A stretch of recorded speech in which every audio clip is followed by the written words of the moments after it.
C'est 5 jours durant que le conseil d'administration et les experts de la Sokimo SA étaient en retraite. C'est dans le souci de produire un plan de relance chiffré et réaliste, suivant les instructions de la première ministre Judith Soumina Tuluka, relayées par le ministre du portefeuille Jean-Lucien Boussa. Ce plan de relance, fixé pour les 5 prochaines années, est chiffré à plus de 400 millions de dollars américains pour la PCA. Christine Feza-Motema, ce plan a pour ambition, entre autres, de refaire de la Sokimo SA un opérateur minier performant et de contribuer effectivement au budget de l'État. Aujourd'hui,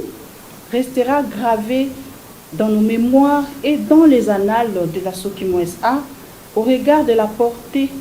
des résultats du travail accompli par nos experts sous la coordination du comité spécial du conseil d'administration. Après plus d'une vingtaine d'années d'arrêt de la production aurifère,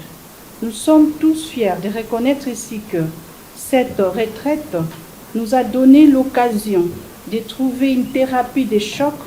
adaptée aux maux qui ont conduit la Sokimo SA à la paralysie de ses activités. C'est sous l'impulsion du conseil d'administration que les experts de la Sokimo SA et leurs mandataires se sont retrouvés à la direction générale du 22 au 27 novembre pour approfondir leurs réflexions autour de ces 7 axes, entre autres l'assainissement de la situation financière, l'amélioration de la gouvernance interne et la révision et recherche des partenariats, pour ne citer que ces quelques axes. Désormais, la Sokimo SA possède un plan de relance de ses activités liées à l'exploitation de son objet social.